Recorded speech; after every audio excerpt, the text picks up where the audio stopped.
وہ مذہب کو اپنی ڈکشنری سے نکال دیتے کہ یار یہ سائڈ پہ رکھو, کتے اور گائے میں ان کے ہاں کوئی فرق نہیں ہے.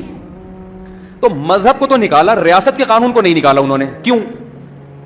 ریاست کو وہ بھی مانتے ہیں کہ ریاست کے قانون کو فالو کرنا چاہیے. کیوں؟ ریاست چھوڑے گی نہیں آپ کو, بغاوت کا کیس کر کے اندر کر دے گی. تبھی قرآن کہتا ہے کہ یہ جو مذہبی پابندیوں کو نہیں مانتے, اس کی وجہ ان کی وہ کتابیں نہیں ہیں, ان کے وہ دلائل نہیں ہیں, بلکہ اس کی وجہ یہ ہے کہ ریاست کے قانون کو توڑنے میں خطرہ ہے کہ ریاست انتقام لے گی. خدا کے قانون کو توڑنے میں یہ مطمئن ہے کہ کوئی انتقام لینے والا نہیں ہے, کیونکہ اس کا انتقام آخرت میں ہے. تبھی قرآن کہتا ہے بل ادارک علمہم فی الآخرہ, آخرت کے بارے میں ان کو علم نہیں ہے. بل ہم فی شک منہا, بلکہ یہ شک میں پڑے ہوئے ہیں کہ پتہ نہیں آخرت ڈے آف ججمنٹ ہے بھی یا نہیں ہے. بل ہم منہا عمون, آگے قرآن کہتے ہیں نا نا نا نا نا, شک میں نہیں ہے, آخرت کے بارے میں جان بوجھ کر اندھے بنے ہوئے ہیں, غور کرتے ہی نہیں ہے. غور کریں تو آخرت پر بھی یقین ہو جائے ان کو. کیا زبردست آیت ہے یا نہیں ہے؟ کیونکہ فوراً نہیں ہے نا, سامنے نہیں ہے. کچھ چیزیں ایسی ہوتی ہیں کہ ان پہ آپ غور کرنا شروع کریں نا ایک دفعہ, تو پھر آپ کو اگلے اسٹیپ پہ جانا پڑتا ہے, پھر اس کے بعد اس سے اگلے اسٹیپ پہ جانا پڑے گا, پھر اس کے بعد اس سے اگلے اسٹیپ پہ, اور آپ کو پتا ہے آخر میں آ کے پھنس سکتا ہوں. پہلے اسٹیپ سے ہی غور کرنا چھوڑ دو. یہ قرآن کی آیت کا مطلب ہے بل ہم منہا عمون, یہ آخرت کے معاملے میں اندھے بنے ہوئے ہیں. پتا ہے ان کو کہ یقین ہے, اگر غور کریں تو یقین ہو جائے کہ آخرت ہوگی. کیسے یقین ہو جائے وہ میں بھی بتاتا ہوں. گورا بھی اگر غور کرے نا آخرت کے بارے میں, اسٹیپ بائی اسٹیپ غور کرے, اس کو بھی یقین آئے گا کہ ڈے آف ججمنٹ ہے, ایک دن ہے جس میں خدا حساب لے گا. لیکن قرآن کہتا ہے یہ غور و فکر نہیں کرتے, جان کر آنکھیں بند کر کے بیٹھے ہوئے ہیں تاکہ دنیا کی عیاشیوں اور مستیوں میں کوئی فرق نہ آئے. اس کی میں ایک مثال دیتا ہوں قرآن کی اس آیت کو سمجھانے کے لیے. میرے بیان پر اکثر لوگ اعتراض کرتے ہیں, پورے بیان میں آیت ایک پڑھتے ہو, ایران تو بہت کر رہے ہوتے ہو. میں آیت ایک پڑھتا ہوں لیکن اسی آیت کو ڈیفائن کرنے کے لیے, ایکسپلین کرنے کے لیے ایران تو کرنا پڑتا ہے مثالوں سے. آیت ایک ہی ہوتی ہے, تو جو میری مثالیں یا لطیفے ہیں وہ اس آیت سے ہٹ کر نہیں ہوتے. اگر ہٹ کر ہوتے ہیں تو میں بتاتا ہوں کہ یہ صرف لطیفہ آپ کو فریش کرنے کے لیے, اس کا اس بیان سے کوئی تعلق نہیں ہے. بعض دفعہ درمیان میں کھانا میں چٹنی سیلڈ رائتا وغیرہ آتا ہے نا, نیمو ویمو, یہ سب گریویاں ہوتی ہیں نا, تو یہ تو بیان میں بھی یہ چیزیں ہوتی ہیں, لوگ تھک جاتے ہیں ورنہ. تو قرآن کیا کہہ رہا ہے, یہ لوگ آخرت سے آنکھیں بند کر کے بیٹھے ہوئے, اندھے بنے ہوئے. اس کی مثال, ایک لڑکے نے دیکھا کہ بھئی میرے ساتھ کے جتنے دوست ہیں یونیورسٹی جا رہے ہیں, پڑھ رہے ہیں, زبردست تیاریاں ہو رہی ہیں. پھر اس نے دیکھا اپنے بڑوں میں کہ جنہوں نے بچپن میں پڑھے لکھا وہ انجینئر بن گئے, کوئی ڈاکٹر بن گیا, کوئی سائنٹسٹ بن گیا, کوئی یہ بن گیا, کوئی وہ بن گیا, سب کے بڑے بڑے گھر بنگلے.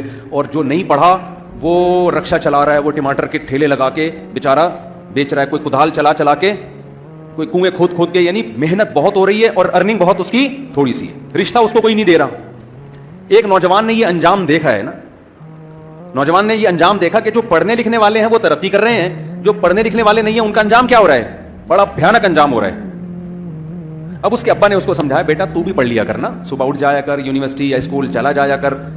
اور ابا اس کو اس برے انجام سے ڈرا رہا ہے کہ دیکھ فلاں کا حال کیا ہوا, فلاں کا حال کیا ہوا, فلاں کا حال کیا ہوا.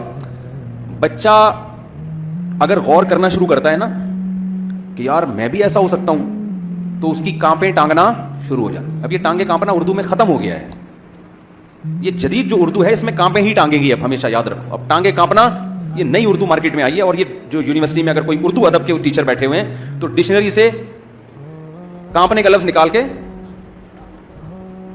ٹانگنا ڈال دیں اس میں, اور ٹانگے کو نکال کے کانپنا کر دیں, یا کم از کم اتنا کر دیں کہ اردو میں ایک لغت اب یہ بھی ہے, ایکسنٹ ہوتا ہے نا, اور لغات کا اختلاف ہوتا ہے کہ فلاں کہ ہاں یہ یوں پڑھا جاتا ہے, فلاں کہ ہاں یہ یوں پڑھا جاتا ہے.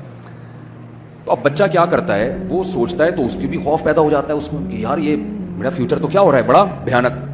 اب نہ اس کا بنٹے کھیلنے میں دل لگ رہا ہے, بنٹے اب تو بچوں نے کھیلنا ہی چھوڑ دیا. ہمارے ہاں تو بچپن میں شرارتی بچے ہوتے تھے, بنٹے کھیلتے تھے سارا دن, بیٹھ لٹو کھیلتے تھے, پٹتے تھے اپنے ماں باپ سے.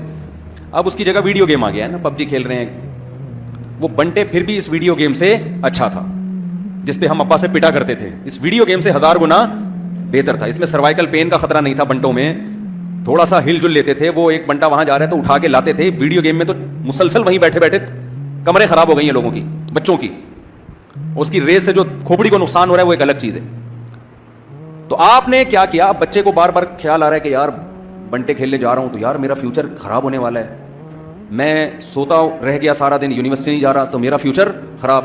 تو اس کا ایک حل تو یہ کہ فیوچر کے بارے میں سوچ سوچ کے اپنے آپ کو موٹیویٹ کرے کہ یار یہ چھوڑ دو بنٹے, یہ چھوڑ دو پب جی, یہ چرس, ہیروئن اور یہ سارا دن راتوں کو گٹر کے ڈھکن پہ بیٹھ کے دوستوں کے ساتھ گپے مارنا, یہ زندگی چھوڑ دو, اس کا انجام بھیانک ہے.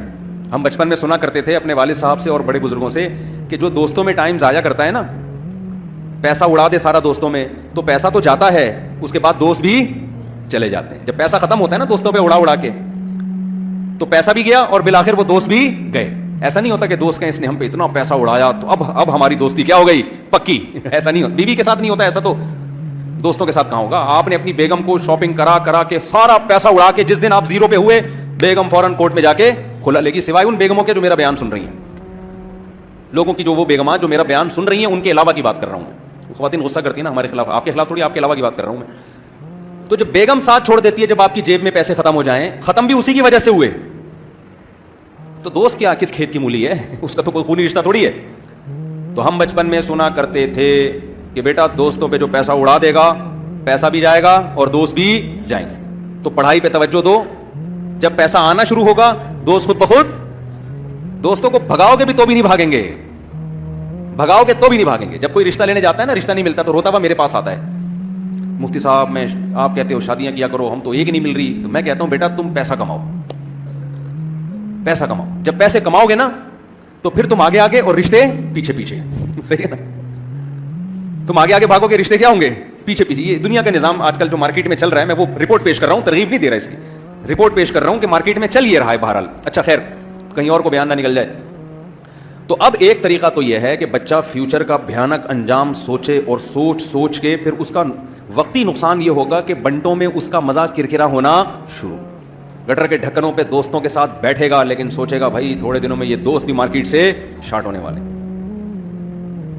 اب اس دو کام میں سے ایک کام کرے گا, یا تو اس فیوچر کو سوچ کے گٹر کے ڈھکنوں پہ بیٹھنا چھوڑ دے گا. اب تو کراچی میں الحمدللہ عام طور پر گٹروں کے ڈھکنوں کی سہولت بھی گورنمنٹ نے ختم کر دی ہے, جہاں چھڑے چھاٹ لڑکے بیٹھ کے گپے مارا, گٹر سے ڈھکن ہی غائب ہو رہے ہیں الحمدللہ. یہ بڑا اچھا اقدام ہے حکومت کراچی کی طرف سے, سندھ کی حکومت کی طرف سے, کہ گٹر کے ڈھکن بھی چوری کروا دیے انہوں نے, سریا نکال کے چرسی لوگ بیچ دیتے ہیں تاکہ قوم میں پڑھائی کا رجحان بڑھے. یہ اچھا ہے نا, ایک اچھا اقدام ہے بھائی, اچھے کو تو اچھا ہی کہنا چاہیے, تاکہ نوجوان لڑکوں کو بیٹھنے کی جگہ ہی نہیں ملے گی تو پڑھائی میں دلچسپی لیں گے. سندھ گورنمنٹ کے بہت سارے فضائل ہیں, کبھی انشاءاللہ اس پر ایک پورا بیان کروں گا میں کہ کتنے اچھے اچھے اقدامات کیے ہیں. تو ایک طریقہ تو یہ تھا کہ بھائی فیوچر کا سوچ کے انسان کا بچہ بن جائے. ایک طریقہ یہ ہے کہ فیوچر کو بالکل نظر انداز کر دے, تاکہ جو موجودہ مزے ہیں ان کو تو صحیح طرح سے کیش کرائے نا بھائی, یا تو ادھر ہو جائے یا ادھر ہو جائے. آپ کسی کے سامنے موت کا تذکرہ کریں نا, دو طرح کے لوگ ہیں, یا تو وہ غور سے سنیں گے, بولیں گے یار بات تو صحیح کر رہے ہیں, مرنا تو ہے ایک دن, تو انسان کے بچے بن جاؤ. ایک طرح وہ ہوں گے جو کہیں گے یار اس کے علاوہ کوئی اور بات نہیں کر سکتے. ٹھیک ہے نا, کیوں خام میں ہماری زندگی کے مزوں کو خراب کر رہے ہو, جب مرنا ہوگا مر جائیں گے, ابھی تو اب زندہ ہے نا, ابھی کوئی اچھی باتیں کرو, کھانے پینے کی باتیں کرو, نئی فلم آنے والی ہے, بتاؤ یار وہ دیکھنے چلتے ہیں, میچ ابھی دوبارہ پتہ نہیں کس کس کا میچ ہونے والا ہے, وہ دیکھنے چل کے, کیا ابھی کوئی بات ہے یہ.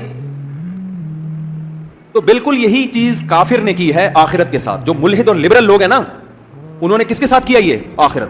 قرآن کہتا ہے کہ یہ غور ہی نہیں کرتے آخرت کے بارے میں, جان کر اندھے بنے ہوئے ہیں, کیونکہ ان کو پتا اگر ہم نے غور کیا تو یا تو اس نتیجے پہ پہنچیں گے کہ آخرت ہے ہی نہیں, یا اس پہ پہنچیں گے کہ آخرت ہے. اگر ہم اس پہ پہنچ گئے کہ آخرت ہے تو یہ تو سارے مزے ہمارے خراب ہو جائیں گے. پھر کتے اور گائے میں ہمیں فرق کرنا پڑے گا, زنا میں اور نکاح میں ہمیں فرق کرنا پڑے گا, بے پردگی اور پردے میں ہمیں فرق کرنا پڑے گا. تو غور نہیں کرتے, کریں تو اسی نتیجے پہ پہنچیں گے.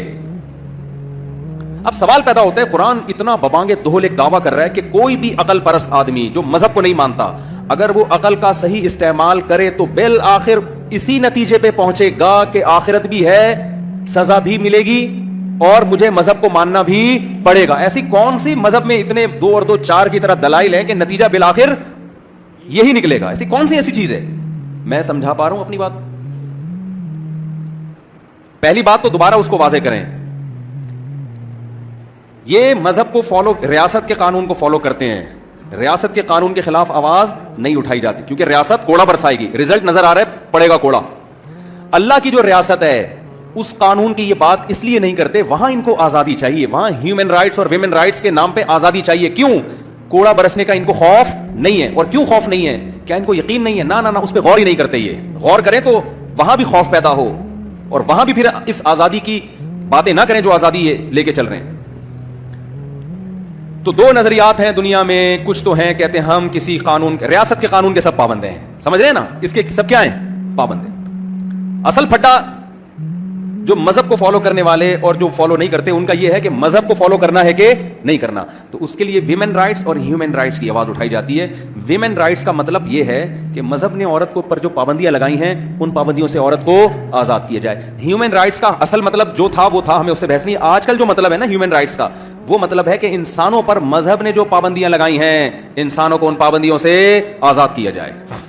اگر آپ لوگوں کو آزاد چھوڑ دیں گے تو انسانوں سے بڑا پھر فتنہ دنیا میں کوئی نہیں ہوگا. کوئی بھی دنیا میں آزاد نہیں ہے. آپ صبح سے لے کے شام تک کلچر کے پابند ہوتے ہو, خاندانی رسومات کے پابند ہوتے ہو, ملکی قوانین کے پابند ہوتے ہو, ڈاکٹروں کے مشوروں کے پابند ہوتے ہو. اتنی ساری پابندیاں انسان کے اوپر لگی ہوئی ہیں, اگر وہ ان پابندیوں سے نکلنے کی کوشش کرے گا دنیا میں کوئی بھی اس کو نکلنے نہیں دے گا. لوگ بائیکاٹ کرنا شروع کر دیں گے اس کا. ساری پابندیاں آ کے کہاں لگتی ہیں, جہاں اللہ نے پابندیاں لگائی وہاں فوراً کہہ دیتے ہیں ہم کیا ہیں, ہم آزاد ہیں, ہم نہیں مانتے ان پابندیوں کو. تو یہ دشمنی کس سے لی جا رہی ہے بھائی؟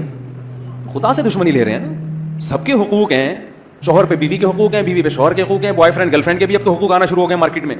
یتیموں کے حقوق ہیں, ریاست کے حقوق ہیں, انسانوں کے حقوق ہیں, عورتوں کے حقوق ہیں, بچوں کے حقوق ہیں, گدھے گھوڑے کے بھی حقوق ہیں, جانوروں کے حقوق ہیں. خدا کا حق کیا ہے وہ ڈکشنری سے کیا ہو گیا ہے, وہ ختم. کوئی دنیا میں تنظیم دیکھی کہ اللہ کے حقوق پر آواز اٹھائی جائے؟ کبھی دیکھی آپ نے؟